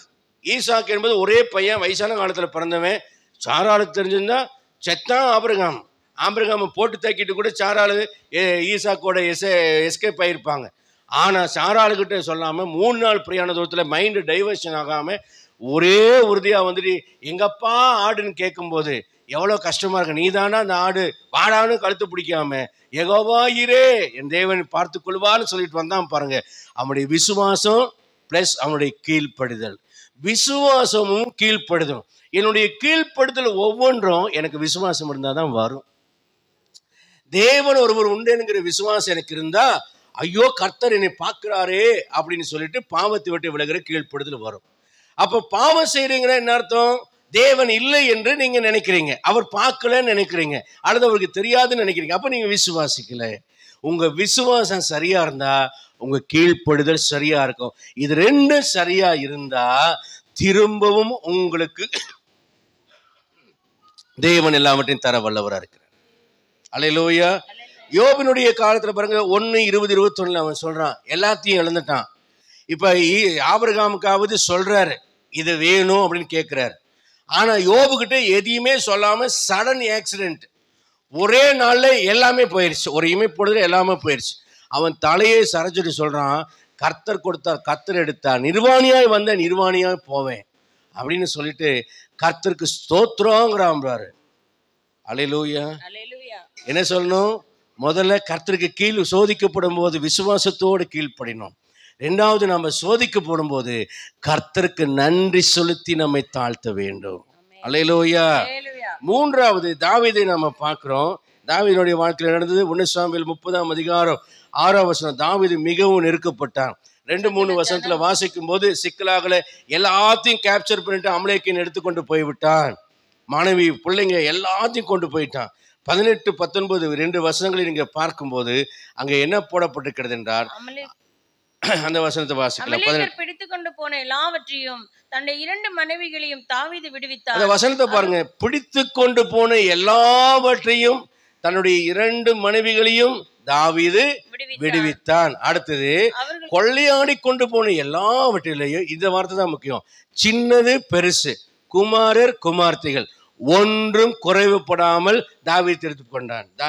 பேங்க்ல அடமானத்துல மூக்குத்தி, கம்மல், பையனோட சின்ன விரல், விரல்ல போடுற மோதிரம், எவி தூங்கிட்டு இருந்தானா அதை பார்த்துட்டு அப்படியே நானும் ஸ்டிப் ஆயிட்டேன். மோதிரம் இது எல்லாத்தையும் கொண்டு போய் என்ன செய்வாங்கன்னா அடமானம் வச்சிருவோம். கடைசியில் மீட்க முடியலன்னு சொல்லி அந்த பெருசாக இருக்கிற ஒன்றை மட்டும் மீட்டிட்டு வருவோம், மற்றதெல்லாம் போனால் போகட்டும் அப்படின்ட்டு என்ன பண்ணுறது, அடமானத்தில் மீட்காமல் அந்த சின்னதில் விட்டுரும். ஆனால் தாவீது எப்படி மீட்டு கொண்டானா, சின்னதெல்லாம் போகட்டும் பெருசெல்லாம் வரட்டும், இல்லை பெருசை விற்றுட்டு சின்னதை எடுப்போம் அப்படின்லாம் தாவீது வாழ்க்கையில் நடக்கலை. ஒன்றே ஒன்று நடந்தது, சின்னது பெருசு, குமாரர் குமாரத்தை, 2 மனைவி, ஒரு மாதிரி 2 இருக்குல்ல, ஒன்று போனால் போட்டு அப்படின்னு நினைக்கல. மனைவியாச்ச 2ஐயும் திருப்பிக்கிட்டான். என்ன நடந்தது, ஏன் இது நடந்தது? வசனம் சொல்கிறது, தன் தேவனாகிய கர்த்தருக்குள் தன்னை திடப்படுத்திக் கொண்டான். தேவனாகிய கர்த்தருக்குள் திடப்படுத்திக் கொண்டதுன்னா என்ன அர்த்தம்? கர்த்தர் என் கூட இருக்கிறார், அவர் என்னை விட்டு விலகலை, இப்பவும் கோலியாத்தை கொண்ட அதே ஆண்டவர் என் கூட இருக்கிறார், இந்த அமலேக்கர் எனக்கு ஒப்பு கொடுப்பார், நான் கர்த்தரையே சார்ந்து வாழ்வேன். அல்லேலூயா. அப்ப யோபு கர்த்தரையே சார்ந்து வாழ்ந்தார். ஆபிரகாம், என்ன ஆண்டவரே நீர் ரொம்ப டூப்ளிகேட் ஆண்டவராக இருக்கிறீர், நேற்றுக்கு ஒன்று சொல்றீர், இன்னைக்கு ஒன்று சொல்றீர், சரியான டுபாக்கூர் ஆண்டவராக இருக்கிறீர், பிள்ளையை தருவேன்னு சொல்லிட்டு 30 வருஷம் கழிச்சு போட்டீர், இஸ்மவேல் இருக்கிற அவனை துரத்துன்னு கழட்டி விட்டுட்டீர், இப்போ ஈசாக்கையும் பலி செலுத்துன்னு சொன்னா என்னை ஆபிரகாம் ஓடி போகணும், ஆனா ஓடலையே. கர்த்தாவே உமக்கு ஒப்பு கொடுக்கிறேன்னு சொல்லி கத்தி ஓங்கும் போதுதான் கர்த்தர் சொல்றார், இப்பொழுது நீ தேவனுக்கு பயப்படுகிறவன். நம்முடைய வாழ்க்கையில சோதிக்கப்படும் போது அந்த உத்தமம் நம்ம இடத்துல வெளிப்படணுங்க. கர்த்தர் நம்ம இடத்துல அதை எதிர்பார்க்கிறார். யோபு அப்படிதான். தாங்க முடியுமா? ஒரே நாள் இப்போ ஒரு குழந்தை அபாஷனானாலே தாங்க முடியல, குழந்தை இருந்தாலே மூச்சை கட்டிடுது. இதுல எல்லாம் 7-10 குழந்தைகளும் செத்து போச்சு, எல்லாம் போச்சு. கர்த்தாவே நன்றின்னு சொல்ல. ஆண்டரே, இப்ப நானா இருந்தா என்ன செய்வேன்னா, இவ்வளவு நடந்திருந்தேன்னா எல்லாமே நான் யோபு போல தாங்கிக்கிறேன், ஆனாலும் உங்களுக்கு எப்படி மனசு வந்துச்சு? தாவீது, யோபு, ஆபிரகாமை போல நாம இல்லை. நமக்கு வர என்ன, இந்த பேமெண்ட் ஒரு 10 நாள் தள்ளி போட்டிருப்பேன், சம்பளம் 1 மாதம் டிலேவா வந்திருக்கும், அதுக்கு நம்ம போடுற உபவாசம் என்ன, கண்ணீர் என்ன, கவலை என்ன, கூப்பாடு என்ன, நம்ம ஆண்டவரை போட்டு ஆள்றது என்ன, இதையெல்லாம் தாங்க முடியல. நம்ம எதைத்தான் தாங்க போறோம்? ஒரு அல்லேலூயா சொல்றீங்களா? கீழ்ப்படுதலோடு விசுவாசத்தோடு இருங்க, கர்த்தர் திரும்பவும் உங்களுக்கு கொடுக்க வல்லவர். யோபுக்கு 2 அத்தனை, தாவீது 1 கூட மிஸ் பண்ணல. 10வது மற்ற இடத்துல அவன் கொள்ளையடிச்சதுல இவன் கொள்ளையடிச்சிட்டு வந்து சன்மானமாய் கர்த்தர் கொடுத்தார், அவனுக்கு லாபமாய் கர்த்தர் கொடுத்தார். நமக்கு நேரிடுகிற எந்த நஷ்டங்கள் அல்ல, அவைகள் பல மடங்கு லாபத்தை நாம் சோதிக்கப்படும் போது நமக்கு கொடுக்கும். நம்ம சிம்பத்தி பண்ணியே ஆண்டுகிட்ட வாங்கிடலாம். பிள்ளைய தெரியாம சில பிள்ளைங்க, விவரமான பிள்ளைங்க இருக்கும், அது நெய்ன்ட்டு இருக்கும், கோபம் தாங்காம ஒரு அடி அடிச்சிட்டிங்கன்னா அது கீழே உளுந்து ஆண்டு சாப்பிடாம மூக்கெல்லாம் உறிஞ்சி கண்ணெல்லாம் செவந்து தலைமுடியெல்லாம் வெட்டி. எங்கள் அம்மா அப்படித்தானாம்மா, அப்படி கிடப்பாங்க. கடைசியில் வேற வழி இல்லாமல், சரி வா சாமி, நீ 1 மிட்டாய் தானே கேட்டேன், 10 மிட்டாய் வேண்டாம், எனக்கு 10 மிட்டாய், சரி எனக்கு அப்புறம் வேற எனக்கு துணி எடுத்துக்கூட. 1 மிட்டாய் கேட்கும் போதே கொடுத்துருந்தா பிரச்சனை இல்லை, 10 மிட்டாய் கொடுத்தாலும் பத்தாது. இப்போ என்ன வேணும்? துணியே வேணும். நம்ம ஆண்டவர் அப்படிதான், நாம போட்டு அவர்கிட்ட போய் மூக்கை சிந்தி அழுதான்னு வச்சுக்கொள்ளுங்களேன், எப்பா சாமி தாங்க முடியல, இந்தாடா இதையும் சேர்த்து வச்சுக்கோ, சரி சரி போது பரவாயில்ல அப்படின்னு சொல்ல.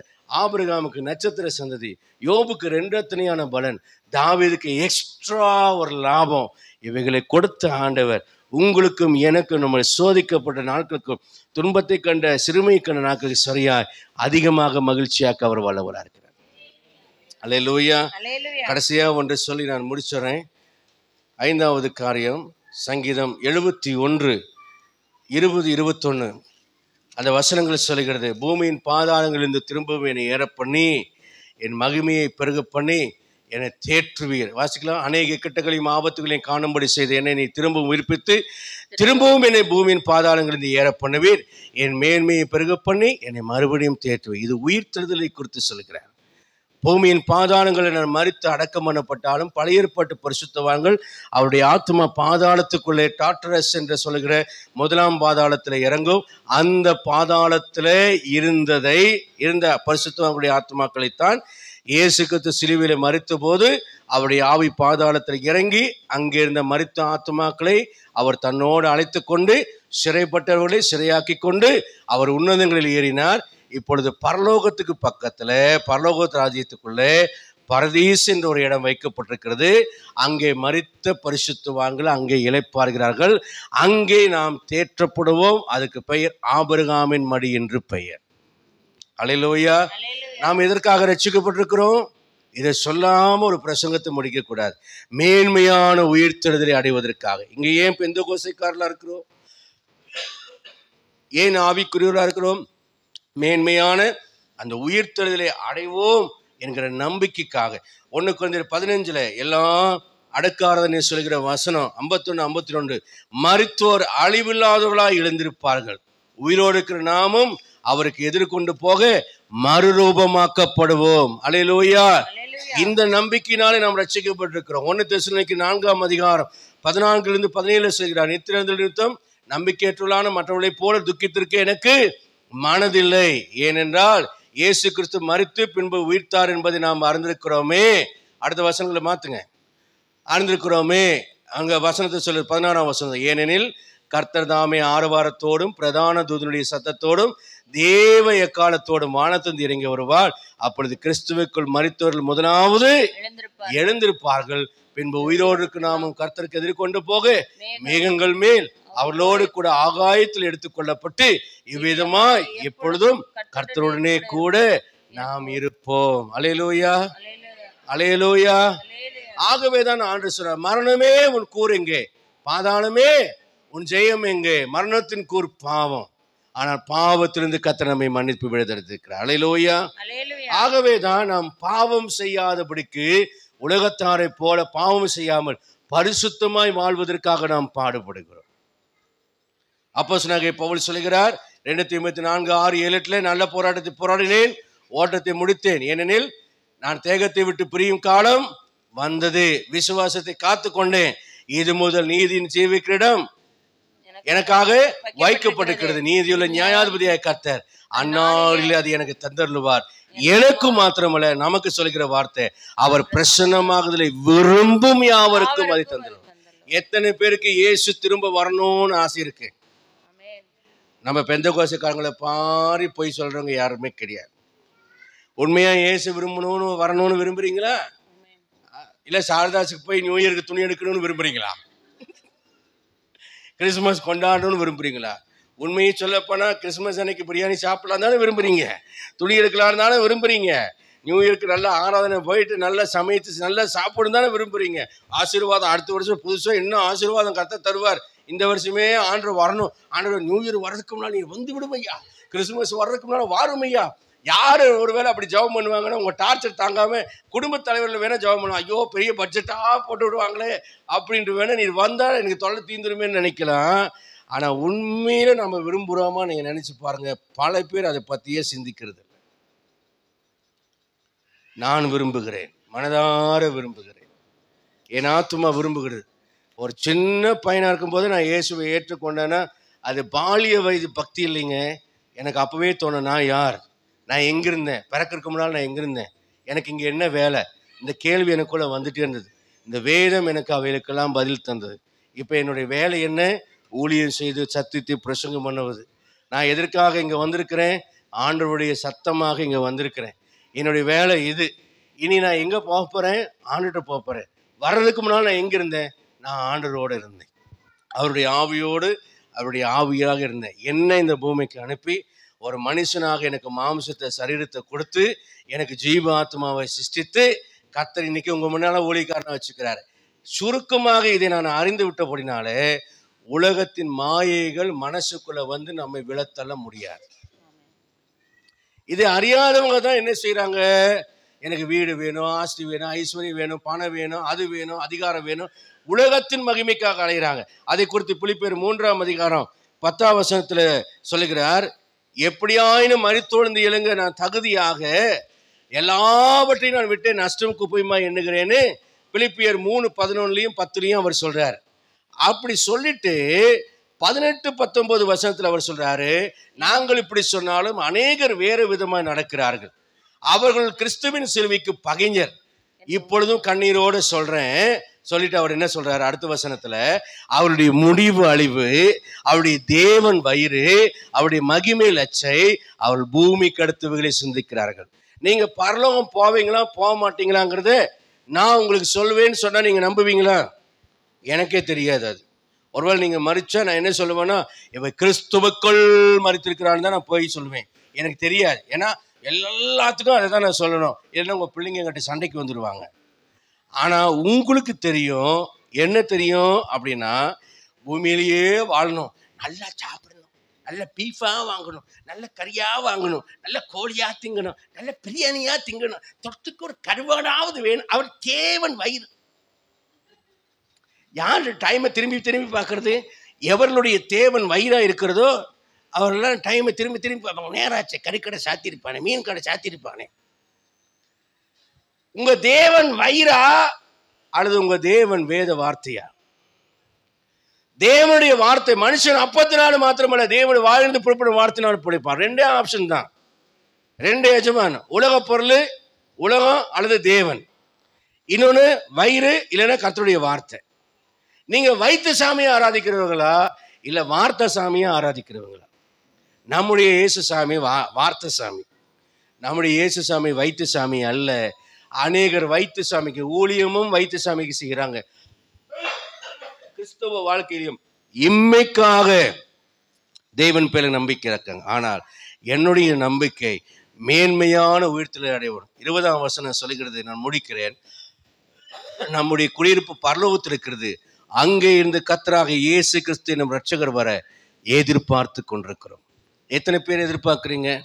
ஒன்னே சொல்றேன் பாருங்க, இயேசு வரணும்னு ஒருவேளை ராத்திரிக்கு வந்துடுவாரா, வந்துட்டானா என்ன செய்யறது அப்படின்னு நினைக்கிறவங்களா இருந்தா, காலையில வந்துடுவாரா, வந்துட்டா என்ன செய்யறது அப்படின்னு எதிர்பார்க்கிறாந்தா, இயேசு வந்தா நல்லா இருக்குமே, அவரோடு போய் நான் நிம்மதியா வாழ்வனே அப்படிங்கிற மாதிரி இருந்தா, கண்டிப்பா உங்க வீட்டுக்கு வரும்போது ஒரு தடவையாவது எங்கிட்ட அதை சொல்லியிருப்பீங்க. இது வரைக்கும் யாரும் சொன்னதே இல்லை. ஓஹோ, பாஸ்ட் இப்படிலாம் கால்குலேட் பண்றாரா, இனிமேல் அடிச்சு அளந்து விடுற பாருங்க பாஸ்டர், இனிமேல் சொன்னா செல்லாது. இது வரைக்கும் சொல்லியிருக்கணும். புரியுதா உங்களுக்கு? என்னைக்கு உள்ளத்துல இருந்தாதான் வரும். இயேசு வரும்போது நான் பரலோகம் போகணும் சொல்லுங்க, கற்றுக்கொள்ளுங்க. மாரநாதா அப்படின்னா மாரநாதா சாமிக்கு போகணும்னு அர்த்தம் இல்ல, இயேசு சீக்கிரம் வரப்போறாருன்னு அர்த்தம். மாரநாதா என்னன்னு அர்த்தம்? ஏன்னா ஆதி கிறிஸ்தவர்கள் மாரநாதான்னு சொன்னாங்க, இயேசு சீக்கிரம் வரப்போகிறார். நீங்களும் என்ன பண்ணா மாரநாதா அப்படின்னா மறக்க மாட்டியா அப்படிங்கிற மாதிரி பேசிடாதீங்க. மாரநாதா, இயேசு வருகிறார் சொல்லுங்க பார்க்கலாம். இயேசு சீக்கிரம் வார். நீங்க என்ன சொல்லணும்? ஆமேன், கர்த்தராக இயேசுவே சீக்கிரம் வார். ஒவ்வொரு நாளும் ராத்திரியில நீங்க ஜெபம் பண்ணுங்க, ரட்சிக்கப்படாத ரட்சிக்கப்படணும் ஆண்டவரே, என் ஆத்துமாவுடைய வருகையில் எடுக்கணும். ஆமேன், கர்த்தராக இயேசுவே வாரும், என்னை பரிசுத்தமாய் காரும் என்று சொல்லி ஜெபிக்க கற்றுக்கொள்ளுங்க. நான் போகும்போது யோசிப்பேன், திடீர்னு ஒரு வேளை நான் தவறி விழுந்துட்டேன், மண்டை 2ஆ பொழந்துருச்சு, ரத்தம் 6ஆ ஓடிடுச்சு, 108 வர்றதுக்குள்ள கபாலம் போய் சேர்ந்தாச்சு, நான் ஆண்டவருடைய சமூகத்துக்கு போவேனா யோசிப்பேன். உடனே சொல்ல, ஆண்டவரே என்னை பரிசுத்தப்படுத்தும், நான் இப்பொழுது மரித்தாலும் நான் ஆயத்தப்படணும். போகும்போது, உட்காரும் போது, வரும்போது, நடக்கும் போதெல்லாம் என் மரணத்தை சிந்திப்பேன். நான் அவருடைய சமூகத்தில் நான் காணப்படுவேனோ, அதுக்கு தகுதி இருக்கிறதா என்று யோசிப்பேன். உடனே அந்த இடத்துல என்னை தாழ்த்துவேன். என் குடும்பத்தோடு சிரித்து பேசிக்கொண்டுதான் என் அந்தரங்கத்தில் என் ஆத்துமா தேவனோடு பேசிக்கொண்டே என்னை தாழ்த்தி கொண்டே இருப்பேன். என் அன்புக்குரியவர்களே, வாஞ்சையோடு காத்திருங்கள், என் ஆண்டவர் வருவார், அவரோடு கூட நாமும் எடுத்துக்கொள்ளப்படுவோம். எவ்வளோ நாட்கள் நான் உங்களோடு இருப்பேன்னு எனக்கு தெரியாது. சும்மா சென்டிமெண்ட்டு, உணர்ச்சி வசப்படுறதுக்கு எமோஷனல்லாம் நான் டாக் பண்ணல. உண்மையை சொல்லுகிறேன், நாளை நடப்பது என்னதென்று நமக்கு தெரியாது. ஒருவேளை உங்களுக்கு முன்னே நான் மரிப்பேன், ஆனால் உங்களை நான் அங்கே வர வேண்டும் என்று எதிர்பார்க்கிறேன். வருவீங்களா? அல்லேலூயா. வரமாட்டீங்களா? நல்லாதான் ஒரு அல்லேலூயா சொல்லுங்க. அங்கேயும் வந்து நீங்க உட்கார்ந்து தூங்கக்கூடாது. அல்லேலூயா. குடும்ப ஜெபம் செய்யுங்க, தனி ஜெபம் செய்யுங்க, உபவாசம் போடுங்க. சபையில் இனி உபவாச நாட்களை அறிவிப்பேன். அப்போ கண்டிப்பாக நீங்கள் வீட்டில் மட்டும் இருந்துக்கணும், இங்கே வரவே கூடாது. வழக்கமாக நம்ம அதானே செய்வோம். என் முன்னால் உட்காந்து கோயில் மாதிரி நல்லா தலையாட்டுவோம். ஆமாம், நானும் நினைப்பேன், இந்த தடவை என் விசுவாசி திருந்திட்டாங்கடா அப்படின்னு ஒரு பெரிய எழுப்புதல் வரப்போகுதுன்னா, இங்கே வந்து ஆண்டவரே அப்படிங்கும்போது அப்போதான் மரியாதை அப்படியே நடந்து வந்து சோத்திரம் ஆண்டவர், சோத்திரம் பாஸ்டர் அப்படின்னு உட்காருவாங்க. அப்புறம் மேரி சிஸ்டர் வந்துட்டு பிரைஸ்லார்ட் பாஸ்டர் அப்படின்னு அவசர அவசரமாக ஒரு ஜெபம் பண்ணுவாங்க. அப்புறம் ஃப்ளோரன்ஸ் சிஸ்டர் வேணால் கொஞ்சம் நேரம் வந்துட்டு அவங்க வந்து உட்காந்துருப்பாங்க. மற்றவங்க யாராவது வர்றாங்களா, நானும் இங்கேருந்து ஜன்னல் வழியாக அப்படி பார்ப்பேன், அந்த ரோடை பார்ப்பேன், இந்த ரோடை பார்ப்பேன். ஒரு காக்கா வேணால் பார்க்குமே தவிர தவறி இந்த தலைகள் ஏதாவது ஒன்று வருமா? வரவே வராது. ரைட்டா? டிசப்பாயின்மெண்ட் பண்ணாதீங்க. நல்ல ஒரு அப்பாயின்மெண்ட்டாக இருங்க. கர்த்தர் உங்களை ஆசீர்வதிப்பார். God bless you. முழங்கால் படிட்டு ஜெபிப்போம்.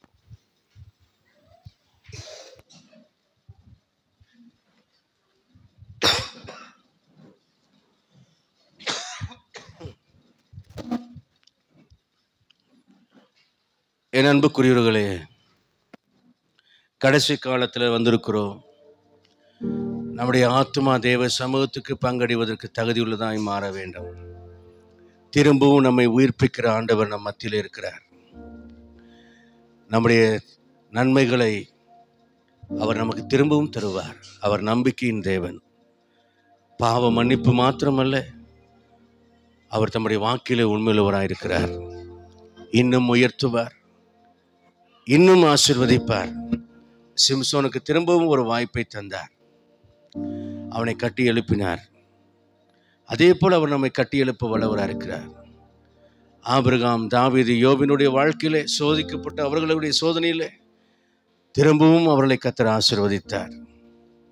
அது மாத்திரமல்ல, அநேக பரிசுத்தவான்களுடைய வாழ்க்கையிலே வீழ்ச்சிகள் தாவீதை போல, ஆனால் திரும்பவும் எடுப்பித்து கர்த்தர் நிறுத்தியிருக்கிறார். இன்றைக்கு உங்களை எடுத்து நிறுத்த வல்லவராக இருக்கிறார். கடந்து போனவைகள் கடந்து போனவைகளாக இருக்கட்டும், பழையவைகள் ஒளிந்தன, எல்லாம் புதிதாயின. புதுப்பியுங்க. ஆண்டுடைய சமூகத்தில் எல்லாத்தையும் திரும்ப கட்டி எழுப்புங்க. மேன்மையான உயிர்த்தலுக்கு தகுதிப்படுங்க. தேவன் உங்களோடு இருப்பாராக. நான் ஜெபிக்கிறேன். பரிசுத்தமான பிதாவே, நம்முடைய பரிசுத்தத்துக்கு பங்குள்ளாகும் பொருட்டு நம்முடைய சத்திய வார்த்தைகளின் யதார்த்தத்தை எங்களுக்கு விளங்க பண்ணுவதற்காக நன்றி.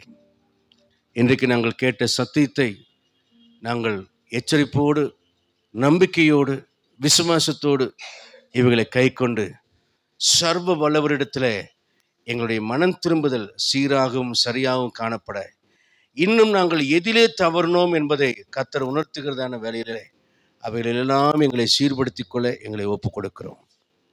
இந்த காலை வேளையில் இருதயத்தின் அந்தரங்கத்தில் வெளியே தெரியாமல், யாருக்கும் தெரியாமல் மனதில் போராடி கொண்டிருக்கிற ஒவ்வொருவருடைய வாழ்க்கையிலையும் ஒரு விடுதலை கடந்து வருவதாக.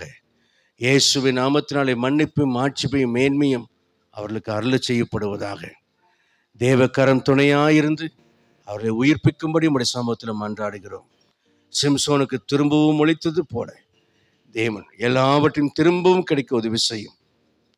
யோபு, தாவீது, ஆபிரகாம் திரும்ப பெற்றுக்கொண்டது போல திரும்ப செய்யும்.